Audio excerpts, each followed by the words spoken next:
Matty, can I just turn you off mute there? Sorry, I jumped the gun a little bit and I've muted you, sorry.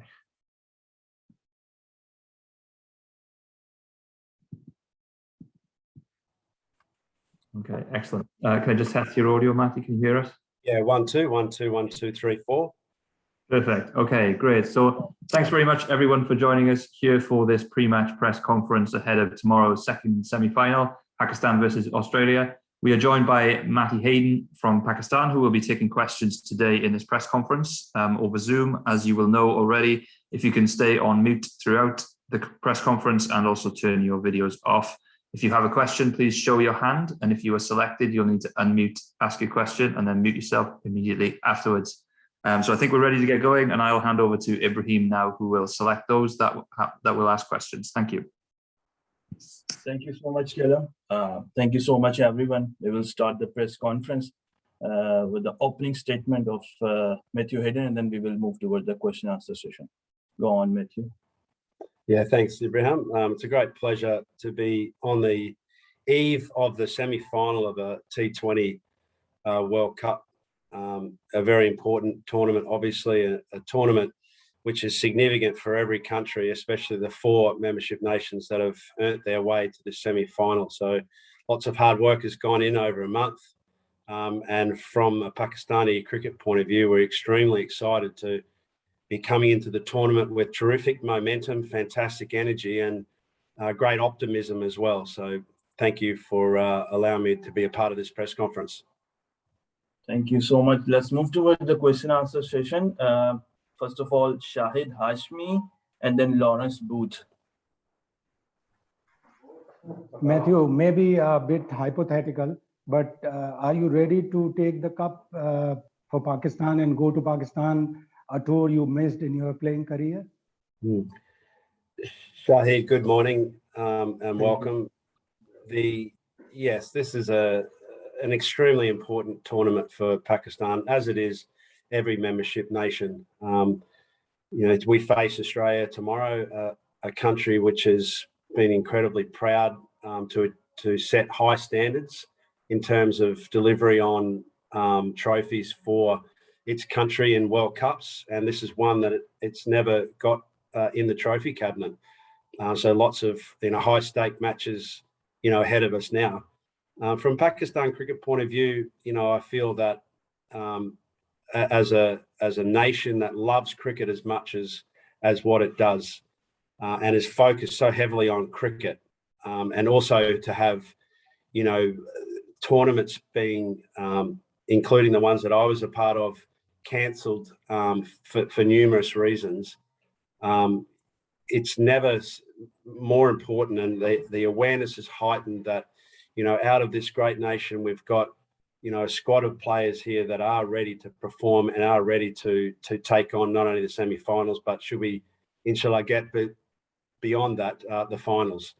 So very important for Pakistan cricket. A wonderful announcement also in the last few days about Australia touring Pakistan in February. Something, as I just mentioned before, has not been done for, I think, 28 years now. And I know that from an Australian cricket point of view, that is also a really significant moment, not only for Australian cricket, but also for Pakistan cricket. Hi, Matthew. Just wondered what it's like going up against the country you represented for so long, and in particular, your old opening partner, Justin Langer. Yeah. Lawrence, is it? Thank you. It is a very unusual feeling. As you all know, I was a warrior for Australian cricket over 2 decades. And so that does give me the benefit of having wonderful insights, not only into these players, but also into the culture of cricket in Australia. I think the roles of roaming mentors, coaches across the global platform has been a significant area where other nations can benefit, including our own, can benefit off increasing and improving or adding value to the standards of cricket. We've seen how that has worked through the IPL, for example. A lot of resources coming from global resources, not just Australia, but planting into environments, cricketing environments, which improve the overall standard as we as a cricketing community look to try and achieve. And that is a fantastic global platform, the ICC and its various tournaments, the IPL and all the franchise competitions across the world. And the challenge how that then promotes a sensible conversation around the cricket environment and in particular the Future Tours program and how all of these jigsaw puzzles of cricket fit together. A complicated and complex organism. So, you know, I guess from my point of view, there is the challenge of the heart, the challenge of the mind in terms of, you know, what's going to happen over the next 24 hours. But I also say very proudly that it's been wonderful to be a part of Pakistan cricket. We have some, you know, incredible young players, a mix of wonderful experienced players in our lineup. And they and the team are performing admirably. Justin Langer and myself are in similar positions insofar as a national coach or a batting coach never wins the game of cricket. The 11 that take part in the game win the game, and we are backup only. But backup is something that, you know, I've really enjoyed over the last month, and I'm looking forward to seeing how, you know, this group of young men take forward the challenge of this semi-final match. Thanks very much. Thank you. Shakir Abbasi, Niharika Raina, and Lewis Cameron. Shakib? Hello, Coach. I just want to ask you that you have very short period of time with this bunch of players. How promising they are and how confident you are against a very professional Australian team? Yeah, thank you. Yes, it is obvious that I have been with the team, you know, a very short time, which has meant it's been very important to have a heart connect with the players, the administrators, and also the management team here. I felt that has been achieved, and that was in many ways that was my individual and personal aim throughout this tournament to, you know, get a sense of the commitment of all the layers within the game in Pakistan, and to understand one of the most beautiful things, and that is that raw talent is there in abundance for Pakistan cricket. And with the right leadership and mentoring and guide, I think this side has got the possibilities, as it's shown so far in the 5 matches, to take on anyone. The highlight and the obvious eye will go to the first game that we played here at Dubai, where we're playing tomorrow night against India, and just how under immense pressure that I guess I never really understood until I was inside the dressing room, only comparable, of course, to England Ashes series for Australia.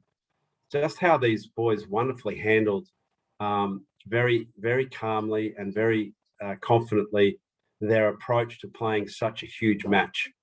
And I think that game really set us up for what has been, you know, a really lovely 4 weeks of solid work, great commitment to training, great purpose in general, and also a wonderful heart connect to Islam and how spirituality has played its role within the Pakistan team as a great guide and tool for everyone to come together. So very optimistic. I see wonderful potential. And I want to make special mention here of a former teammate and colleague, and that is Dean Jones, who gave a lot of himself to Cricket Australia, but also gave a lot of himself to Pakistan cricket. And his closing words to me, I can hear in my ears, were, "These are my boys. This is something I'm so passionate about." He was just beautifully connected to Pakistan cricket, and may he rest in peace now, knowing the fact that he's left a legacy within this team, which will last not only this generation, but generations to come. And if I can add any value to those closing comments from Dino, that would be my greatest honour.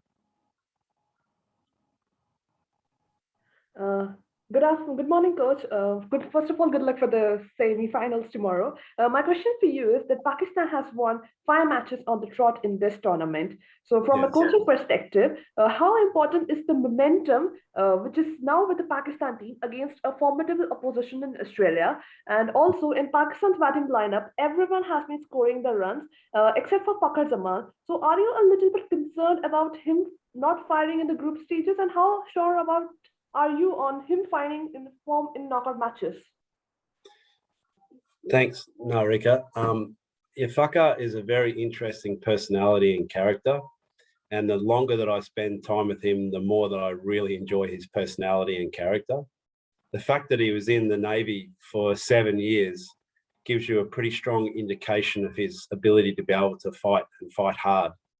And not only just from a batting perspective, but the contributions within a T20 setup is that you have to be, as a general policy, a 2-dimensional player.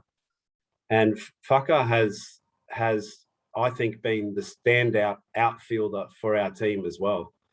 He saved literally 5 to 10 runs every game, and 5 to 10 runs within a T20 concept and batting lineup, include your own runs, maybe 20s and 30s here and there, means that overall he's just been, such an important part of the side. And don't be surprised if you see something incredibly special from him tomorrow as well, because he is smashing the ball in the nets. In particular, I guess, if you look at a potential matchup against Adam Zampa, who's been the leading wicket taker in the T20 ICC World Cup, I think that is a fantastic target, an opportunity for Faka to really dominate and position Pakistan in a strong competitive state. So lots of optimism. Already, I think he's contributed nicely, yet to star like some of the others. And that's the great benefit, right, of having, an informed batting lineup. And bear in mind, unlike Test cricket, T20 cricket is also just about impact. I mean, we've seen Asif, come in and smash 24 runs, against New Zealand to win you a game. And if you look at his overall stats, you go, wow, well, is he impressive in this tournament or not? But that's not T20 cricket. Making impact is significant, and Faka is certainly one of those that can do that tomorrow. Hey, Matt, Louis Cameron here from cricket.com.au. Hey, Matt. Just wanted to ask you about another one of the batters, Babar Azam, who's obviously been had a great tournament. And he also has a really good record against Australia in T20 cricket. Can you just give us an insight? I mean, did you kind of understand how good he was coming into this? And can you just give us an insight into what makes him so good? Yeah, thanks, Louis. Yeah, you're right. He has played quite a lot of cricket against Australia, as have all of our boys. And I think one of the benefits of having an abundance of fast bowling, for example, is someone like Mitchell Starc, for example, is negated in a training sense because of the fast bowling arsenal of Pakistan. I mean, every day these boys are facing Shaheen Afridi with the new ball in the nets, and it's sometimes swinging, sometimes not, but the pace is still there, like Mitch. So they get this great opportunity to train against the very highest level of fast bowling as well. And there's a couple of boys that you haven't seen as well in this squad that will play their role in the future, no doubt as well, in Dhani and Wasim. So lots of practice against great quality bowling, I think, is a huge advantage. Similar to the day, Louis, where, as an Australian opening batsman, JL and I would go to the nets, and guess who we'd face? Jason Gillespie, Glenn McGrath, Brett Lee, and in the bench was, Michael Kasowich and Andy Bickle. And then the great Shane Warne, would come in and knock you over for fun as well in the net. So you're facing the best constantly in practice, which enabled you then to come to play your best game, when it came to the actual match itself.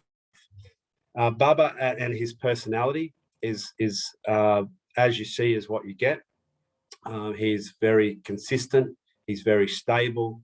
He's not overly flamboyant. In fact, I'd go as far as to say that he's almost the opposite personality to someone like Virat Kohli, who's very animated, very passionate, and very boisterous on the field. So got great control, and he's got a wonderful temperament. Babar Azam, the batsman, is highly talented, as you mentioned, Louis. And just to give you an insight into that talent, his ability to be able to consistently react to the ball is really second to none that I've seen. So he picks up the line and the length of the ball quicker than the average cricketer that's going around. And that's the mark of someone that's a very fine player. His reaction time, his ability to be able to play, I think, a consistent version of his best self means that he doesn't have to sort of have all the innovations. He doesn't have to necessarily be stroking with any kind of increase or decrease in his temperament. He can remain pretty neutral. And then when he gets into the middle stages of the match, he also has the ability, through just good cricket shots, to find his natural tempo, which is a strike rate of around 140, 150 and beyond. So it's a great testimony to not only his game, but how he can consistently scale his performances through greater strike rate, increased strike rate over time. Thank you. Last two questions, Atik and Vishesh. Hi, Matthew. You would like advice to Pakistan team visit Australian team to visit Pakistan 2022 in March. Your advice to Australian team? Thank you. I think my advice is that,